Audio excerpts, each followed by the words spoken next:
¿cómo vamos? Bien, bien, bien, súper bien, bien, bien, requete bien, bien, bien, y mejorando. Muy bien, un aplauso para ustedes. Después de todo eso que les he contado, de cómo empezamos a escribir poesía, luego cuento, estudié un tiempo literatura y quise hacer novelas. Entonces, el año antepasado lanzamos esta novela que se llama La Princesa Muda. La Princesa Muda es una novela romántica ambientada en la época de sicarios de Medellín entre 1983 y 1993, pero encontrando la historia como el amor de una niña que se llama Leonor, que tiene 14 años y se enamora del poeta del barrio, de Luis David. Y Luis David, ese poeta que ella tanto adora, con los años descubre que adicional a ser poeta es uno de la banda de sicarios del barrio. Esta obra, el prólogo lo hace Víctor Gaviria. Él dice que es como una especie de Romeo y Julieta, pero cambiando el amor y el odio de los tiempos antiguos a los tiempos modernos. Y esta novela en ningún momento menciona a Medellín, ni a Aranjuez, ni a Colombia. Yo trato de ficcionar los nombres porque entendí en la investigación que mucha gente sentía esta historia como propia en otros barrios, en otras ciudades, en otros países de América Latina en los que se vivieron temas similares. Entonces aquí no hablo de Medellín, sino de la ciudad del silencio, no hablo de Aranjuez, sino del barrio de casitas amontonadas, no hablo de Colombia, sino del país de los contrastes. Les voy a leer un pedacito, 3 páginas del inicio de la novela para que puedan antojarse y venir a leerla en la biblioteca de Obra Dante de hace más. La ciudad del silencio, capítulo 2. Quema tanto el frío cuando estoy a solas con mis recuerdos, que lo veo de nuevo como el primer día que lo vi de frente. Llegó silencioso a la biblioteca del barrio, separó los libros y miró hacia las mesas. Todas estaban ocupadas. Se acercó a mí y me dijo susurrando: ¿puedo leer en esta mesa? Sí, le contesté. Leyó toda la tarde, sin mirar ni siquiera.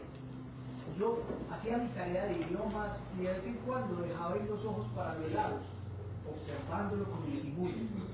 Era muy alto, fornido y atlético, con el cabello tan negro como sus ojos y las manos tan bellas como sus labios.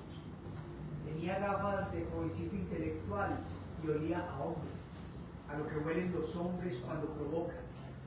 Parecía tener más de los 15 años que acababa de cumplir. Cuando terminó de leer, me miró a los ojos y me dijo: chao, princesa, muchas gracias. Y salió sin dudar. Esta princesa se quedó muda. ¿Cómo me decía princesa si ni siquiera me había lanzado una mirada de coquetería? Así son los hombres, pensé.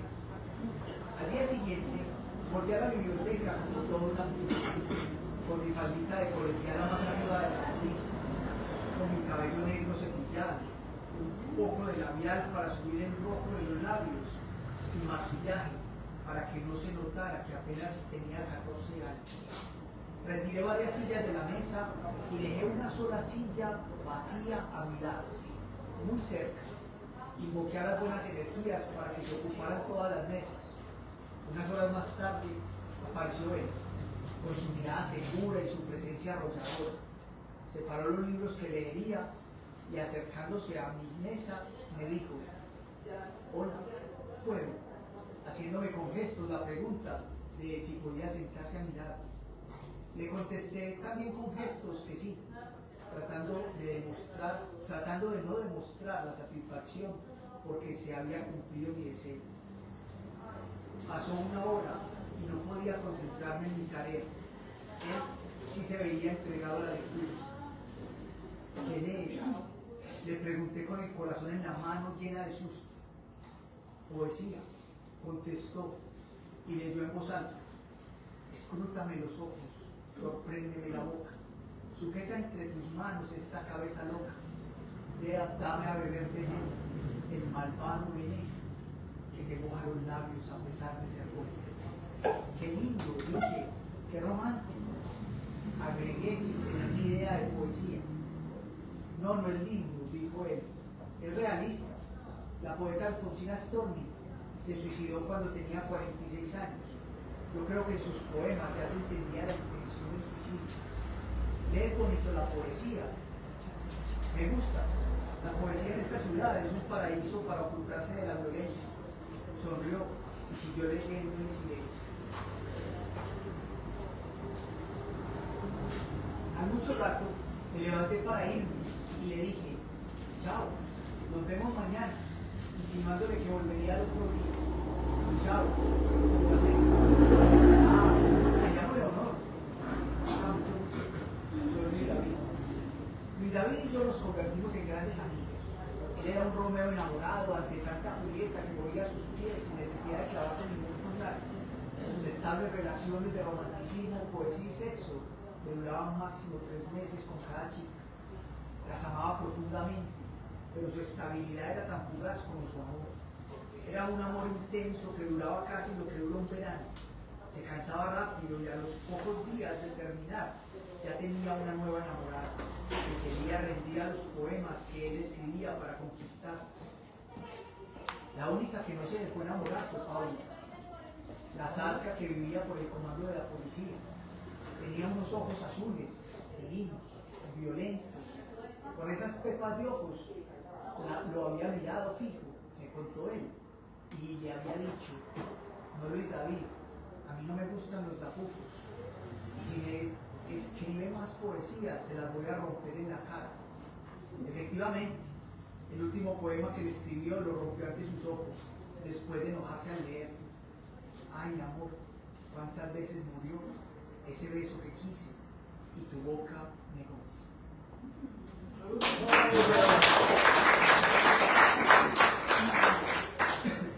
Bueno, y en el 2025, el año anterior, lanzamos esta novela que se llama Los días de mis muertes.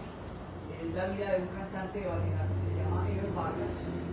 El prólogo de esta novela nos lo escribe Dani Alejandro Olos, que es más conocido como Suso el Paso. Él escribe este prólogo y les voy a leer un pedacito de cómo empieza la novela de Ever Vargas, Los días de mis muertes. Capítulo 1. Nacer es morir un poco.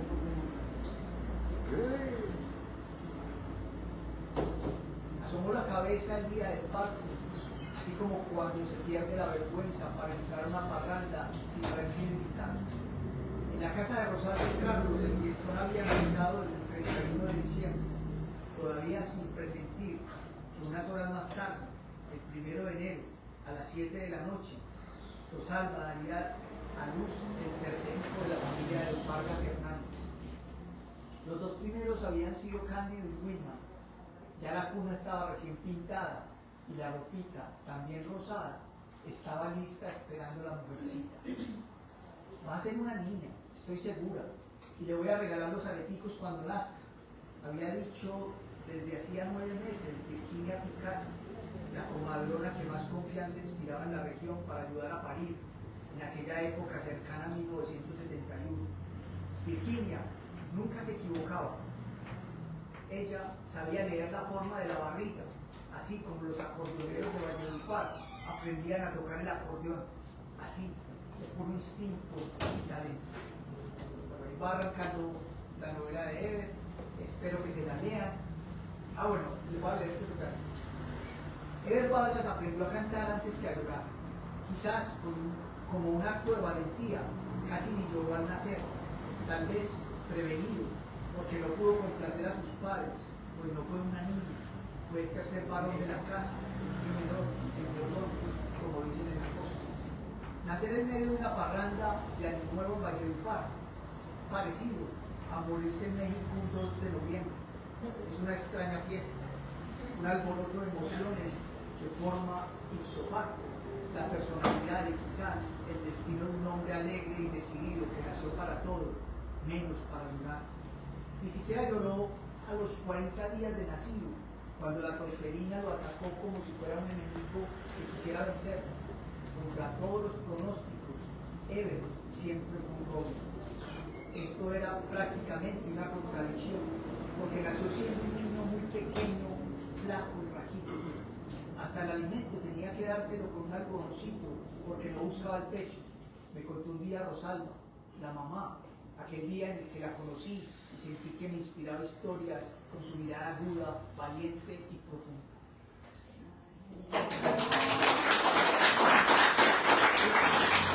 Bueno, chicos, ¿cómo vamos? Bien.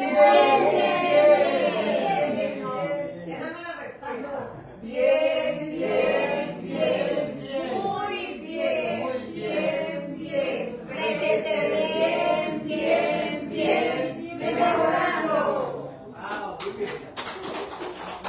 Bueno, cuéntenme, vamos a hacer un tallercito cortico. Listo. Yo quiero que ustedes me cuenten un poco qué cuentos han oído o han leído. ¿De qué cuentos se acuerdan? Díganme el nombre de cuentos. Sí. Pues a mí me gustó mucho porque uno tiene que interpretar lo que dice en el cuentecito de reciclar. Sí. Supongamos que el colchón que botaron, que los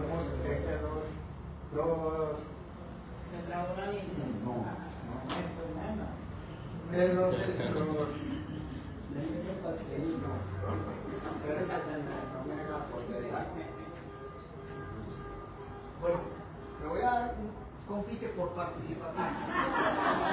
Muy bien. no, es que Vayan acordando que vamos a seguir hablando. Más cuentos. Por ejemplo, han oído hablar de Caperucita Roja. Hansel y Gretel. Hansel. ¿Es que Hansel es con Z? Con Z, yo creo. Hansel. No, Hansel con S, con S. Sí, sí, ese Hansel es con S. Hansel y Gretel. Blancanieves. Están hablando que no me quedé sin confite. ¿Quién dijo Blancanieves? los hermanos de Sí. La cuajo.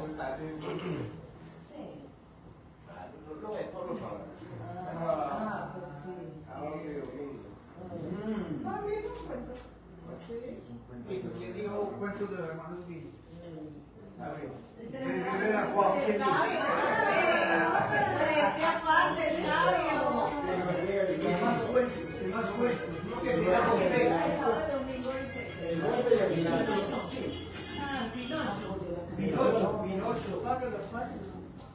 Pinocho. Hay uno que se llama Cenicienta.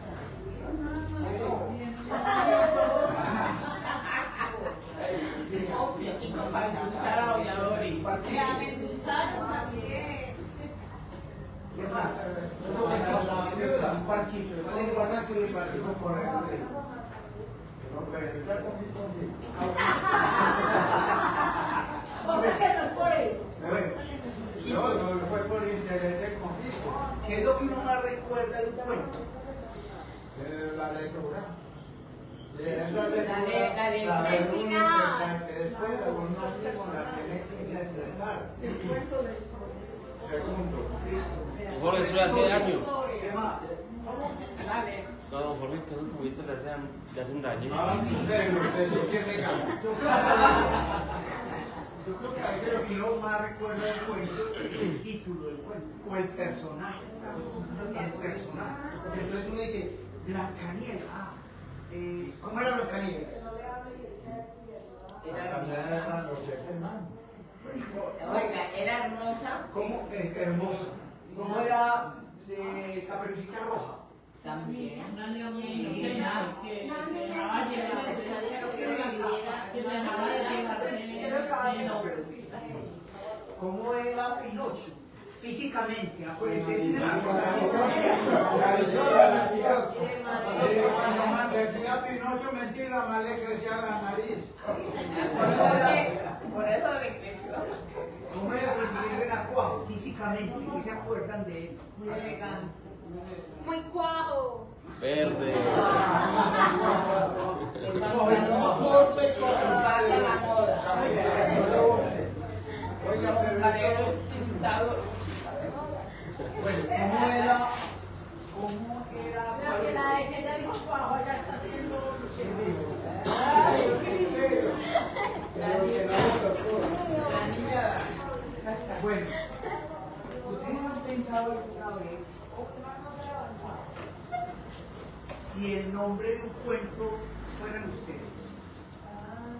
Si en vez de tener aquí a Pinocho tuviéramos el nombre de un cuento que se llamara Débora, o que se llamara Doris, o que se llamara Jorge, Que uno fue el representante del cuento que va a decir. el personaje, ¿cierto? Muy bien la palabra. Porque eso es lo que más nos acordamos del cuento del nombre. Entonces, si yo fuera un cuento, si existe un cuento de Alexander Coso, ¿cómo se llamaría? ¿Cierto? Uno piensa, bueno, quizás no Alexander Coso. Entonces uno empieza a acordarse, por ejemplo, de cómo me decían en el colegio. Y a mí me decían, ¿El apodo? sí, claro. Entonces a mí me decían, por ejemplo, hubo una época me decían Dumbo, porque era muy orejón. Y era verdad, ya no. Claro, porque no era real. Era verdad. Lo que pasa es que a mí me creció la cabeza, pero no me crecieron las orejas. Entonces seguí con las mismas orejas y antes tenía la cabeza más chiquita, entonces me decían Dumbo. Me decían muñequito, porque yo hacía teatro y salía a hacer así en los cosas, y entonces los compañeros por hacerme bullying me decían muñequito. Entonces uno podría llevar esos apodos quizás al título de un cuento, ¿cierto? Vamos a hacer una cosa. Vamos a hacer una cosa. Si de pronto estos cuentos fueran unos cuentos en blanco, yo quisiera que cada uno pensara cómo podría ser el nombre de su propio cuento. Pues el cuento de... ¿Me colaboras para partir de la lapicera? Empiecen a pensar si hubiera un cuento de cada uno, esa portada que no va a decir Pinocho, que no va a decir Caperucita, que no va a decir René, que va a decir Fernando, o Débora, o Doris, o ¿cómo podría decirlo? ¿Cómo podría decir la portada y cómo podría ser el dibujo? Entonces, coja primero la portada, don Jorge, coja como si fuera la portada del cuento y como si aquí se llamara, por ejemplo, Pepe. Si se llamara Pepe, ¿cómo dibujarías a Pepe? Piensen hacer el primer dibujo de la portada. ¿Cómo le llaman ustedes? O cómo te quieres llamar. Por ejemplo, ¿cierto? O por ejemplo, la mujer soñadora, ¿cierto? O el emprendedor incansable. No solo cómo te llamaban, no solo cómo te llamaban, sino cómo te quieres sentir, o cómo te quieres ver, o cómo quieres contar la historia de tu vida. ¿Cómo quiero contar esto? A mí me decían, ¿Cómo le decían a ver?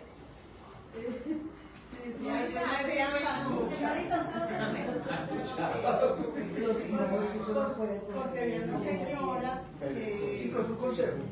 Un consejito antes de que sigan. El consejo que es el lapicero no me quiere soltar la tinta. Y eso me está bueno. No sacudí nada.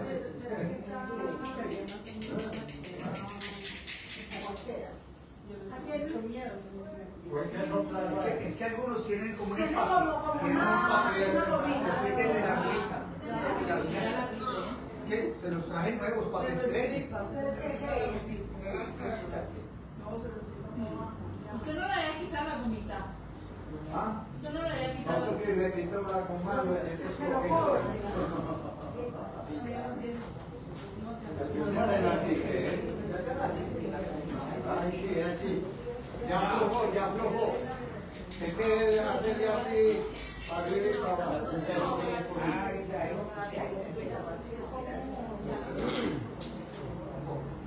Bueno, chicos, entonces, les recuerdo el ejercicio. Todos concentraditos. Vamos a hacer un dibujito en la portada y vamos a ponerle un nombre al cuento. Como si fuéramos a contar tu historia, un cuento de tu vida. ¿Listo? No necesariamente es como te decía, también es como te quieres sentir o cómo te sientes, ¿cierto? El guerrero, ¿cierto? El guerrero imborrable, el joven siempre niño, el recuperador de sueños, ¿cierto? Empiecen a poner... Yo quiero ser una paloma voladora de sueños. Perfecto. La paloma de los sueños, por ejemplo, sería muy lindo tu título. El que quiera me va preguntando y lo vamos armando. Listo, me van diciendo hacia dónde van y yo les ayudo si quieren. Y hacer un dibujito. Vaya haciendo el dibujito. Hacer el dibujito en la portada.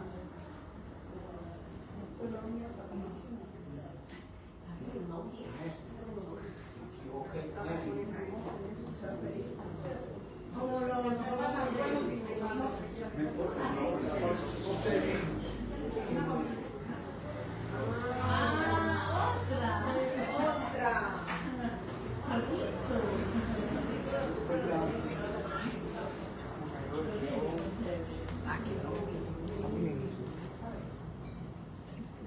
Bueno, amigos de Conversarte, nos encontramos con el escritor Alex Cosio.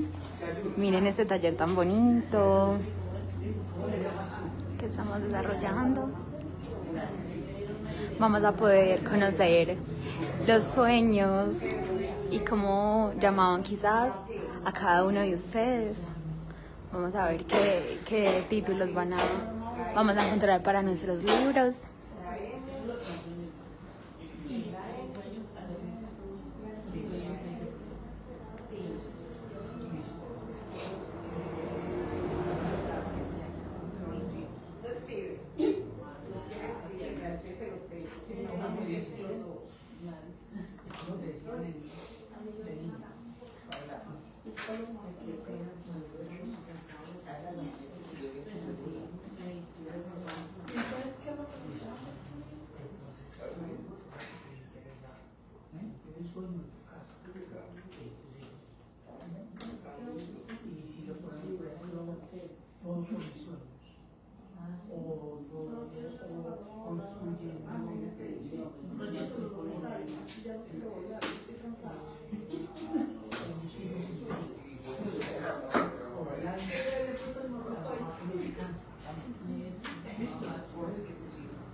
A ver, Pedro Pablo, a ver.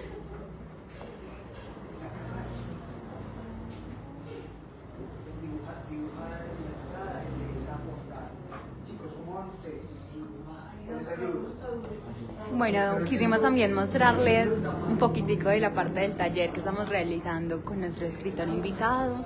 Muy felices de contar con ASEMAR, ya ahora como embajada cultural.